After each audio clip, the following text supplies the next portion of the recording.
We're back. Episode 2, week 1 recap. Um, we technically have a name for this show now. We're going with The Talk, brought to you by IHMS Productions, Media. I don't remember. Uh, I think Productions. was it Productions? I don't remember. I Uh, voted for one and it was the other. So well, we're back. This is The Talk. Uh, I'm Pablo Rosero. That's Jake Hamilton. I was looking at the numbers for the last episode and we had like 27 views. okay, Yeah. people's got their So girlfriends looking at it. we're growing. And we have a new website now that took me all of like an hour to put together. Um we haven't bought the domain yet. I don't want to talk about that, but we will eventually, hopefully before someone else takes it. And if one of you buys it and holds it hostage against me, I swear to God, We'll give you you're half getting the pot. you're getting kicked. But we finally have football back.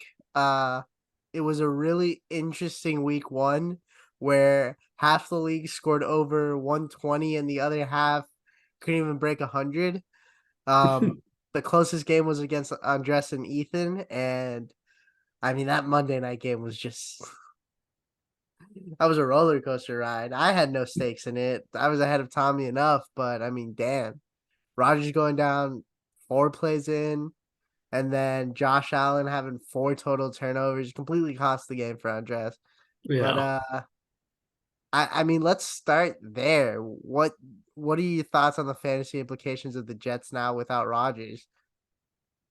I mean, it hurts Tommy a lot with Garrett Wilson just because Garrett Wilson, even though he still had a pretty good year last year, Zach Wilson, with Aaron Rodgers, he has legitimate top five upside and he just doesn't. It's hard to see that for him now. He can still maybe sneak in as a wide receiver one, but it's hard for Tommy to have that top upside now with Aaron Rodgers out. I definitely think Wilson's going to be more matchup dependent. And in terms of receiving threats for the Jets, Wilson's the only one I'm touching with a Miles stick. But I would definitely start uh Brees Hall and Dalvin Cook weekly now at this point. I think they're going to be the most. They're going to be used a Yeah, they're going to ton. try to They're run the probably offense both. through those two. They're probably both going to get 15 plus touches a game. I thought Dalvin looked terrible. Brees Hall looked amazing, and uh Mgurm's team, so he's got another one, and he should only get better. But yeah, Wilson definitely gets hurt. Josh Allen looked lost out there. I think he plays this way Right. all the time. He has the most turnovers since like 2016, but he makes up for it with his legs. I do wonder if they're gonna have him run a little less this season. He at least he's learned how to slide. There are a few times where it's like he could step out of bounds or he just plows through a guy for like half an extra yard when it's like just protect your body a little bit, man. I mean, you saw what happened with Anthony Richardson late in that game. He got Yeah. absolutely popped, and they had to take him out. They let Gardner Minshew finish the game for him. Richardson probably would have scored another touchdown on that drive, so he lost some points there. And now I'm facing the conundrum of, do I start Anthony Richardson or Justin Fields? I'm gonna stick with Fields until I feel comfortable with Richardson, but that Bears offense, man. Talk about terrible. You can't start any Jets right now because of Aaron Rodgers being gone. I don't even know how you can validate starting any Bears skill player right now. They were all terrible. Yeah, the offense just was not even set up to succeed. There's no pushing the ball downfield at all by Justin Fields, just a lot of just short stuff and then no getting the ball in their bet. They signed DJ Moore, really good receiver, and no effort to get the ball in his hands. Only 2 targets for him was kind of ridiculous. Yeah, it costs us money, and we'll talk about that later. But DJ Moore's on my shit list right now. I hate that man. But God, let's talk about some real offenses. The Dolphins. First, I'll give a shout out to your brother. He hooked me up with this Jarvis Landry jersey, ATX Snags. Um, Man, the Dolphins were unreal this week. Tua and Tyreek Hill were insane. Tua obviously 466 passing yards, two passing touchdowns. Um, three passing touchdowns. Yeah, three passing touchdowns. One interception. Tyreek Hill 215 receiving yards, 11 receptions and a touchdown. And now in this league, Tyreek Hill goes from scoring half of Steven's points to now on Tommy's roster, Darren Waller, Tyreek Hill, Josh Jacobs, in exchange for 3 first-round picks, Tommy's, mine, and I want to say Jacoby's, along with John Dotson and CJ Stroud. Uh, Going back to Steven, who's embraced the tank following the Aaron Rodgers injury. It propels Tommy to contender status. He obviously went with overreaction week 1, but He loves to overreact after week one, after each week. after each game, I've never seen anyone switch their team up. Hey, you know what? I'll give him. I'll give him this.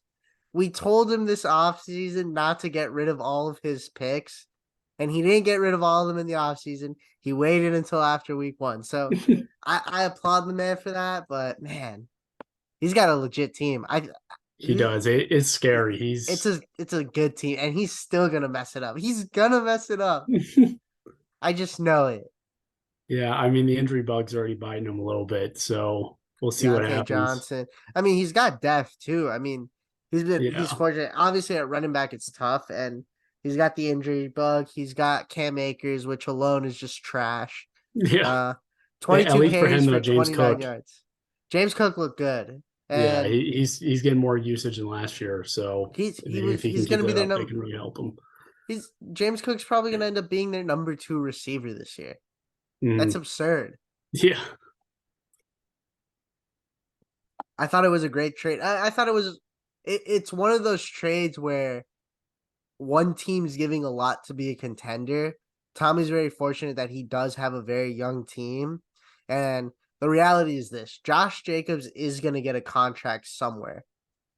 I don't know if it's going to be with the Raiders. I don't know who it's going to be with, but even the Dolphins were in on Jacobs in the offseason. They were willing to trade for him, and they were going to pay him. Someone's going to pay him, and he's going to be a factor somewhere next year. Tyreek Hill still has 3 years left on his deal counting this year. And then Darren Waller's a toss up if he's going to stay healthy or not. Apparently, the hamstring issue's popping up again. So, Yeah, there's something today where he's talking about how it's like linked to his back too, so that makes it even really, worse. Yeah, ooh, man, hamstrings are becoming the new ACLs in the NFL. It's yeah. crazy. Early season, everyone's trying to get in shape a little too quick. Yeah, yeah, yeah. They're going from gaming all off season to back to the field. Yeah, But no, that deal definitely propels him. Other deals made this week. I sent Kate Auden to Steven for a 4th round pick. I needed the roster spot to bring up Zach Moss, so we'll see if it was worth it. I think Kate Auden has high upside. He's already the starting tight end for the Buccaneers. Obviously, a lot of mouths to feed in that offense, but Baker does like his tight ends, and I could see Kate Auden becoming a factor if/when Mike Evans does indeed, if he does indeed leave, which all signs point to that.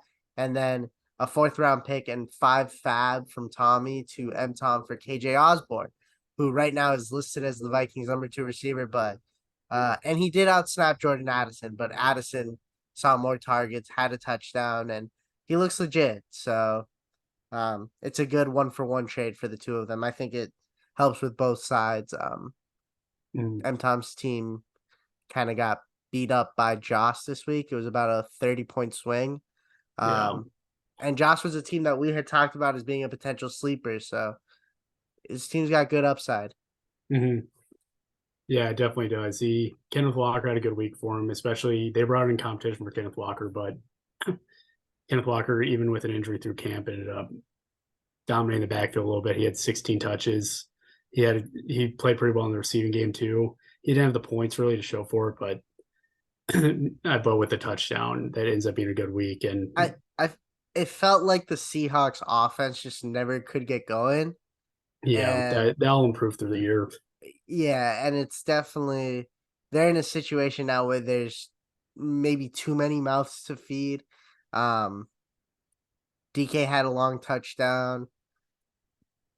DK might be the best play, although Tyler Lockett always sneaks up, but they're gonna use Jackson Smith and Jigba, so Yeah. that'll be Yeah, they're interesting. starting him slow, but he's going Yeah, to keep creating more opportunities for himself. yeah, oh, definitely. And Tyler Lockett got hurt this week, so that's gonna be one to monitor Yeah. for M Tom. So um the other matchup, I mean, we touched up on it at the beginning, matchup between two teams that we had at uh high top half of the league on Jess versus Ethan, down to the wire. That third Josh Allen interception cost it for Andres. Tough week one loss for the champ, and I think Andres started like 12-0 last year. He had an insane start Yeah. to the season. Yeah, I think it took him a long time to lose. Yeah, so um obviously we know what his team is capable of on their best week. Ethan's Yeah. team is extremely scary. Christian McCaffrey alone looks like RB1 once again. If he can stay healthy, I don't think anyone's challenging him for that spot this year. Um, the top isn't as clear as it used to be, Hmm. so that'll be interesting. But Ethan did this without Travis Kelsey, so Yeah. that's a Big scary win part. without. He did it without Travis Kelsey, and he did it with Daniel Jones as a starting quarterback. So Ethan's always been a team to watch. If Baker can look legit for the Buccaneers, considering Ethan has the Buccaneers receiver room, it's going to be a good year for him. He should be playing for one of those top seeds again. Yeah. No, he definitely should. And then he had Nico Collins too and Allen Robinson who had decent weeks and kind of had, and Allen Robinson too with Deontay Johnson out now. He can he can kind of dominate in the slot, maybe be a usable flex play because that's been what Ethan's looking for so far this offseason is like the question mark's been his flexes, and Nico Collins had a good week. Allen Robinson had a good week, so maybe those guys can be the answers. And then for Andres too, my big takeaway for him for the week was his running back room is looking better than he was hoping. Javonte Williams already seen 17 touches, and he's still not even 100% yet. And Yeah. Jerome Ford is the main backup for Chubb, and they seem like they want to kind of give him a decent sized workload next to Chubb too. So that's good for him. Who's Andres' starters? He has Ramondre and who else? Ramondre, Javonte, and then Jerome Ford, I think, was his third. He had 15 touches this week. Really? Yeah. Well, with the game script, they weren't Yeah, throwing that's a true. A lot. little bit of runaway, but I think he was Yeah. getting a decent snap share even before the game completely ran away from him.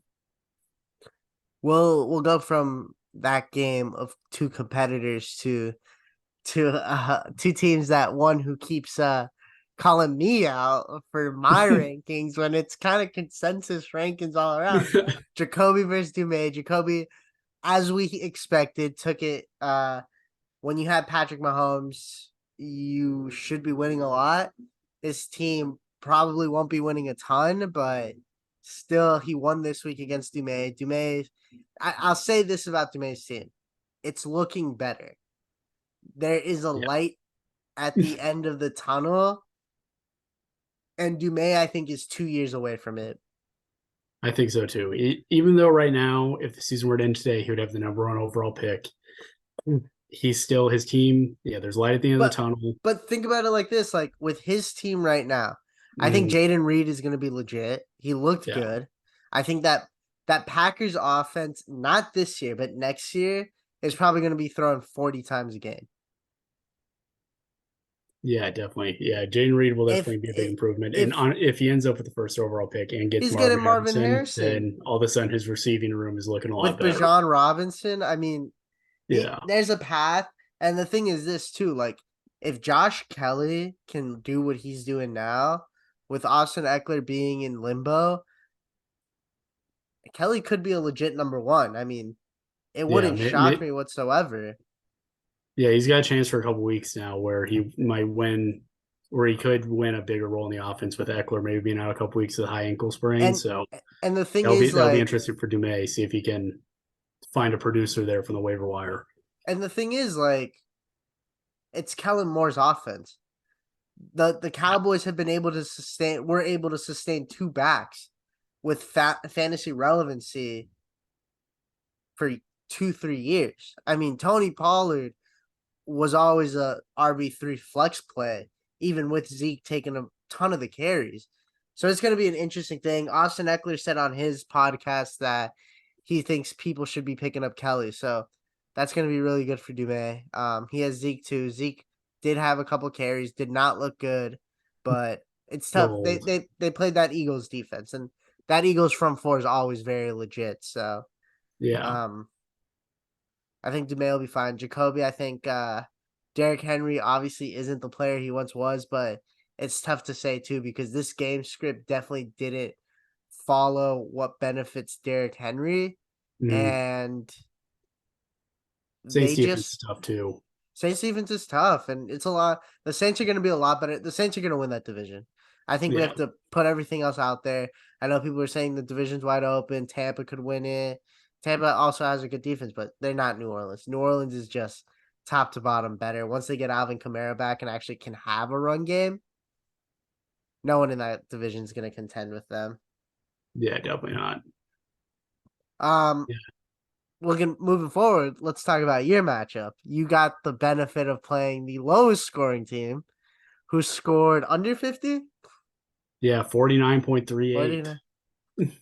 And you know what the best part about that is? Tyreek Hill alone in our league had 44 points. Tyreek And Hill could obviously almost beat. Steven only scored 90. But I mean, Tyreek almost had more than Enrique. So the you could have started Tua and Tyreek stack with no one else and beat Enrique's team. And it's unfortunate because Burrow struggled. Najee struggled, game script. Zach Charbonnet wasn't what people expected week one. I think injuries in the offseason had a role to play. Drake Yeah, London struggled. Odell had one catch. Goddard had zero. Like top to bottom, it wasn't what you would expect from guys on his team. I think he's gonna yeah, bounce back this week against me. I could see my team losing. yeah. It was definitely a tough week for him. A lot of worrying early usage for him. You talked about London, Odell, and Goddard. Same thing with CH2 and his flex, only 22% snap share. That's just that's just kind of worrying for him. But the only positive I'd say is Mac Jones kind of looked decent this week. Mac I Jones don't did know look if good. he threw a lot, but he looked confident throwing it. So that I seems don't to be think they're gonna a decent throw as trade much piece or against the something. dog. I mean, the man has Joe Burrow. He'll be fine. It's Joe. They're gonna clean it up. They're gonna Yeah, throw it more. exactly. And the Browns are a better team than the Browns defense is finally what the Browns defense is supposed to be. So Yeah, Adams kind of had a down week too, so that's another reason for yeah, that. And yeah, I don't know if anyone on his team scored touchdowns, so that also kind of hurts the final total. yeah. It's tough. I mean, I am interested. I still don't know what the Raiders are gonna look like with Jimmy G. I know we saw a game and they won, and it looked like Jacoby Myers was getting the workload, but Devontae Adams also did have Patrick Surtain shadowing him this week, so Yeah. it's tough to say. Mm. And then your team, obviously T Higgins dropped 0, but you had the highest scoring team this week. Yes, I did. Thanks in large part to Brandon Ayuk. Brandon Him Ayuk and and Jordan Travis Love. Etienne and Jordan. Yeah. You started Jordan Love. Yeah. I have no other QBs. Right, you have Other than Kyler. Kyler on the Yeah, IR. nice, nice. Double, double the impact of watching the Packers game. Exactly. But But yeah, yeah, your team finally is starting to look like what it should have looked like. And obviously, you had to deal with the Dobbins injury, but it somewhat seemed like you were preparing to deal with an injury at some point. yeah, I've been trying to stack up my running back depth, so now I'm just hoping for not hoping, but I'll take advantage of a couple injuries that might come in the future to help Yeah, my team in the future. you could But have I don't you could have had Tyler Algier for the low. know. I could have. Eh, But yeah, I don't know. The good thing for me is I have a cupcake schedule until Kamara comes back. So there you go. yeah, Eh, so But hopefully I can survive until then and then get in the playoffs. then the next matchup we have, um, which I got to take a look. We'll do mine. Me versus Tommy. Obviously, overreaction to week one led Tommy to go all in. go and get Tyreek, Jacobs, and Waller. But his team struggled a bit against mine, and I also think mine just overachieved this week. I mean, it's kind of absurd. I think I started Tyler Algier, who obviously people aren't happy about, but his 2 touchdown performance led the way. Uh, James Conner and Brian Robinson also got over 19 plus touches. I mean, my running backs are picking up where they left off at the end of my finals run last year. And man, it'll be interesting to see if it can be sustained. Game script kind of helped them. I didn't get a ton of production from Waddle. I started the wrong Packer this week. Thanks, Jake. You're And then welcome. Justin Fields, man. I can't. I don't know. I don't know what to do with him. Yeah, it's tough because I mean, I know it's week one, but it does not look like he's made the jump as a passer like Jalen Hurts or Josh Allen. It's So tough. that might limit his ceiling a bit. I don't know. You just gotta hope Anthony Richardson can learn how to pass too, and then you can have Hey, one Anthony guy. Richardson looked like a good passer, I know. and Yeah, he did look they were good. playing He the was shit. Their O promising. line looked better too. I mean, once they get a legit running back in there like Zach Moss, we'll be fine. The one question I have on my team is, uh, do I have running back prosperity or is it delusion? And we'll find that out more later this season. I think I had about 5 running backs that had at least 12 plus touches, and 4 of which had a touchdown too. So very high scoring. I trust my receivers, so that'll be fine. We'll see what happens with Christian Watson. Tommy on the other side, we talked about earlier, went all in. He's got a good Mhm. team. Justin Herbert looked good. They're probably going to run the football more, even with all those offensive weapons. That's just Mhm. Kellen Moore's offense. Um, Akers looked terrible. James Cook looked good. Garrett Wilson's going to be Garrett Wilson. Um, he's not going to be a Devonte Adams light this year with no Rodgers. So we'll Yeah. see. But Big, Tom, big positive for time. Big positive for Tommy's team. I feel like is Calvin Ridley. Calvin Ridley looked phenomenal. He's been trying to sell him for an absolutely ridiculous price for the last year and a half, and I guess he ended up being a little justified after that. But I mean, he looked like he was almost. For him to go out there and say no one's made an offer, unreal, bro. I had been trying to get Calvin Ridley since last year. I was trying to buy him. The He had a man would high not asking price. deal him. There was no discount. There was no suspension discount. So We all knew. Everyone knew. Everyone yeah. who follows football knew that Calvin Ridley was going to do his thing. The next Mhm. matchup, M Germs versus Remy. Remy obviously dealing Keenan Allen to him for Curtis Samuel and Jamal Williams. And the funniest part about it now in hindsight was the bad part of that deal was Jamal Williams. Curtis Yeah. Samuel actually had pretty good usage. Hey, Jamal Williams at 20 touches. I think yeah, and he did nothing with them. He had like under 3 yards of carry. Yeah. Uh Curtis Samuel probably getting an uptick in touches with Terry McLaurin, probably still dealing with that turf toe or alleged turf toe. I don't think it was ever confirmed to be, but that was the suspicion. Mm. Um, Nothing about Graham's team. I mean, the man's going to be a contender. Brees Hall Yeah. looked great. It's so He's waiting on stacked. Jonathan Taylor. He's so good. Tommy asked the question of why the man hasn't won a championship yet, and the answer is that depth doesn't always win you championships. Yeah. I Um, think he's just got a crazy combo of high end talent and elite depth. I don't know. I think the difference this year that might push him over the top is he has receiving depth this year, which he like because in previous years it was just 2 running backs starting plus 3 running backs on the flex, but now he's got a nice mix. So it gives him a little more flexibility in starting lineup and maybe makes him a little more injury resistant too. But yeah. And then just getting 2 rookies in Addison and Nakua who are just going absolutely nuts week one is I really wanted to take him, and I did. I made an offer for Mims, but my friend Kurt is huge on Puka and I did pick him. I did draft him in some leagues. I know he's But Mr. Irrelevant of our rookie draft, so watch out. yeah, yeah.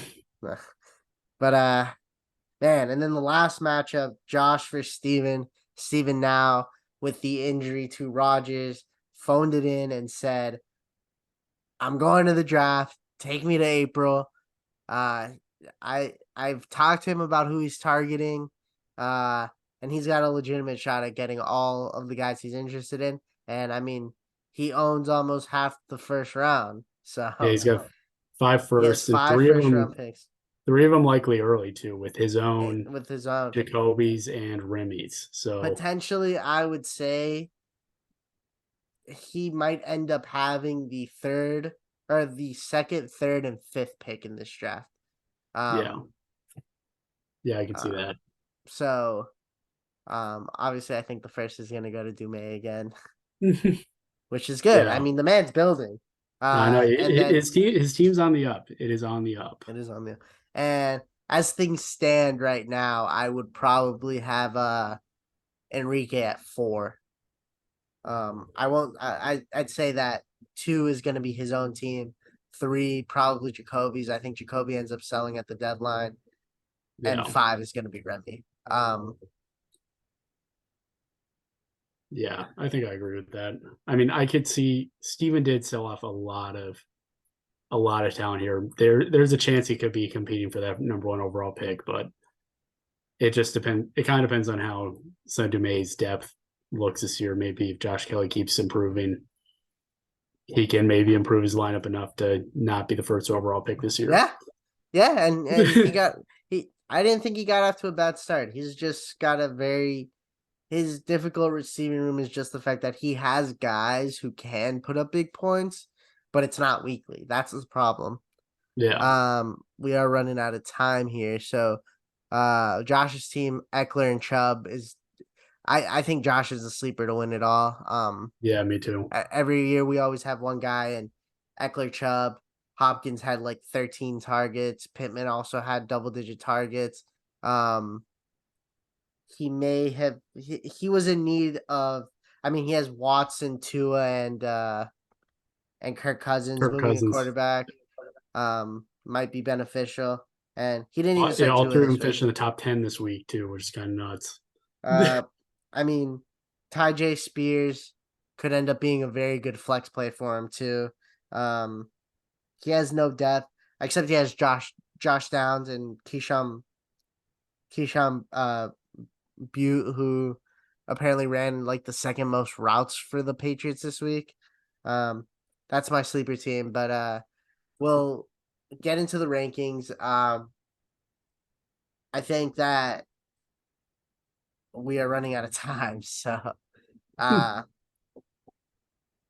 I'll start. Number 1, I have M Germs just because I think he's got the best team, especially the way Brees Hall looked. Jamar Chase is going to rebound. Number 2, I have Andres. Tough loss, but he's still going to have a high seed. He's going to win a lot of games. 3, I have Tommy. Those deals really did put him over the top, I think. And I do really, really like his team. His number 2 receiver is Garrett Wilson. That's a good team. Yeah, Ethan at 4, big win for him. His team proved that they can actually be sustainable, and they're still very talented.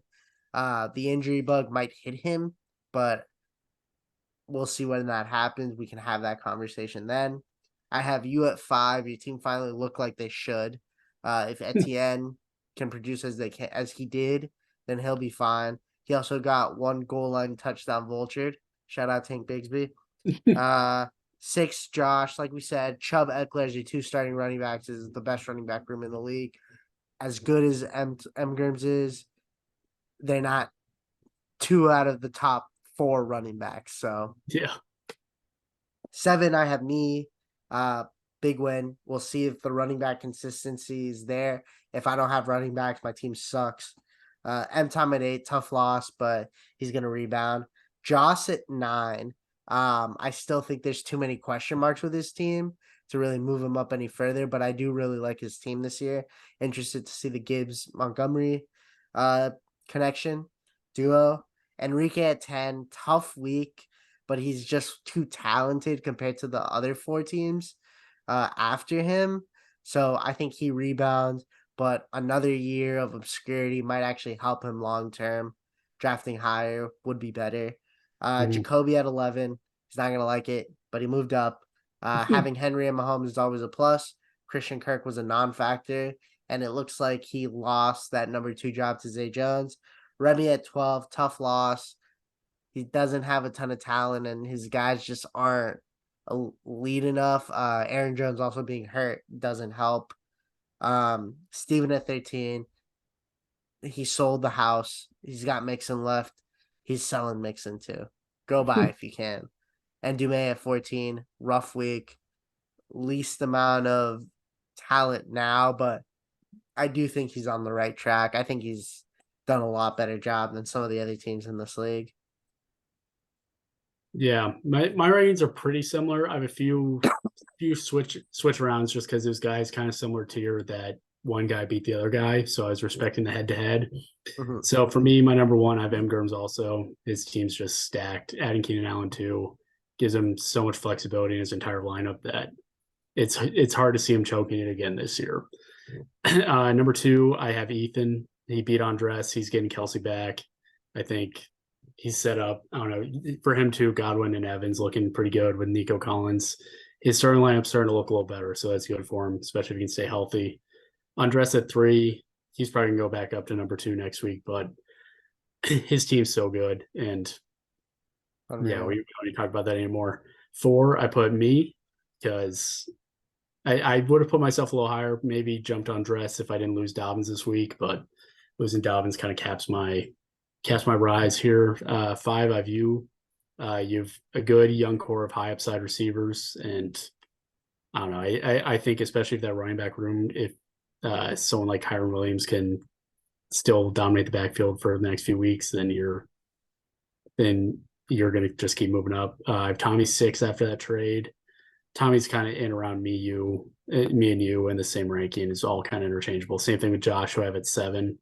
The only reason I kept Josh at 7 was Austin Eckler injury. See how that might affect his team for the next few weeks. At 8, I have Joss following his win over M Tom. Got to give him the respect. But yeah, that's a good win for him against M Tom. I have M Tom at 9. He's still got a good team. He's just got a few more question marks after that first week with Madison not having the best week. And then I don't know, but I think he'll rebound. He only had 1 touchdown on his team total, so And he he'll should get have some Mark should Andrews be, back. yeah, Mark Andrews back, and yeah, that should help Lamar Jackson too. Jacoby, I have a 10. Good win for him. I'm trying not to disrespect my guy anymore. I have him a spot higher than you, so go after Pablo, not me. He hasn't gone after you at all. Hey, it's preventative. I have Dumais at 11. Interesting. I don't know. I was looking at Dumais' team. Even though he's set for the number 1 pick right now, I feel like his team's just a lot better than it was. So, gotta give him a little respect. Uh, I have Enrique at 12. Being lowest score of the week is going to do that to you, move you down. I don't know. I think he'll rebound, though. He's got a solid team, but some question marks. I have Remy at 13. Um, Remy, yeah, I don't know. It's just not a great team for him. I don't know. He's even with the Curtis Samuel and Jamal Williams both kind of looking all right, and Zay Jones kind of breaking out. It's just he's going to be competing near the bottom for the max PF, and the only reason he's kind of inflated this week in that was he had the Jets defense on his bench with 21 points and 12 points from his Aaron kick Jones. bench. Yeah, and Aaron Aaron Jones too. Jones. And then I have Steven rounding at the bottom. I think after the trade, he's just kind of a clear worst team in the league. He's really got Real makes he's sense just got a thin squad. I think he's really set up well to like get out of this. I think he's the best setup out of like that bottom 5, but it's just going to be a rough rest of the season for him. Well, I think this too, and I mean, it's something to keep in mind for every team. I mean, how many? I think every single year we've done this, there's been a trade in the first round with someone moving back and picking up either very good assets or a player and assets that can be used. I mean, I looked at the trade and it was stupid on me. I fell for the hype. I was a big fan. I traded Paris Campbell and and I traded Amari Cooper for the pick that I ended up using on Michael Carter and Paris Campbell. So like it happens some years. I think that if you're willing to move back and negotiate, you can find good deals. We were talking about the trade that we had made where we swapped first and seconds, and for you to move up, you sent me Kyron Williams. And now betting on Kyron Williams might end up working out for me this year, which is beneficial. Obviously, there's validity in running backs, and that's something that I will be writing about in the new website at some point. It's top of my list. I've been busy, but I think that's where this next step is for some of the people in our league, is that understanding some more, and you can tell by the people that are at the top are the people that follow more of the intrinsities of the NFL and really keep up with the league. But I will say, like you said, like Dumay's done good. Remy's won a title. Steven's been in the playoffs. He's just gotten older, and he recognizes the fact that it's time to break it down. Jacoby's was in the semifinals last year.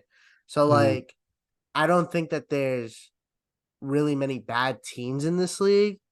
I think it's just teams at an impasse that don't want to break it down because they still want to contend and they still want to talk shit. Yeah, no, I definitely agree. I think any team can really break out of this list. I think kind of the whole top 7 of both of ours, maybe top 8 if you include M-Tom too, is all 8 of those guys can compete, and that's how many people are in the playoffs too. I agree the with playoffs you. should be kind of carnage. I agree with you, and we will talk about this next week. We're gonna wrap it up now, so we are out of time. Tommy's gambling den is gonna be at the end, so that's gonna be our close off. So shout out Tommy. We were 1 off this week. We're gonna hit it this week. Take his bets. Waste your money. How's it doing, gentlemen? Welcome to Tommy's Gambling Den. Let's recap last week's parlay. We had 4 out of 5 in last week's parlay, and I truly apologize. But you'd expect more from Justin Fields and DJ Moore than 2 receptions. All we needed was more than 3.5 receptions. And you give us 2? It's horseshit. Fucking horseshit. Alright. So, I got something for you guys. Some that you can't deny. Because we only have 2 people that played last week, and they almost hit. Almost doesn't pay the bills, but this one will. Let's go with Thursday Night Football. Okay? Thursday Night Football. Let's rack up some coin with this light parlay we got going on right here. So we're going to smash TJ Hawkinson over 4.5 receptions. He got 9 looks last week, 8 receptions, 4.5. That's light. Let's get KJ Osborne under 0.5 touchdown. Jordan Addison, Justin Jefferson. That ball's going to them. KJ Osborne, fuck that. Under 0.5 touchdown. And let's smash Justin Jefferson over 0.5 touchdown. That's a lock. So $10 will pay out 40. That'll cover this weekend's drinks. Why not? All right. We got Sunday and Monday's game. This is where things get real juicy. All right. Let's start it off with Joe Burrow, coming off a horrendous week and throwing over 1.5 touchdowns. You can't get worse than what happened last week. You just can't. 1.5 touchdowns is a lock. We're going to stick with the Bengals offense and go with T. Higgins over 59.5 receiving yards. Alexa, play Kickstart My Heart. Okay, Kickstart My Heart by Motley Crue from Apple Music. Oh yeah. So yeah, T. Higgins over 59.5 receiving yards. Stick with it. Joe Burrow's going to go crazy this weekend. Saquon over 0.5 touchdown. That's light. Put it in there. And let's finish this parlay with the Sunday night special. Okay? Tyreek Hill over half a touchdown against the New England Patriots on a Dolphins W. Don't put the Dolphins W in the thing. I mean, I would, but they don't have the option for that. Let's see what that pays out. $10 pays out $120. 20 pays out $240. That's a lock. That's a lock. I know Sleeper has their option of all in, where you get that full money. But if you just want to try out the waters with my bets, do that other option where if 4 out of 5 hit, you still get paid. And let me prove to you that Tommy's gambling den is no fucking joke.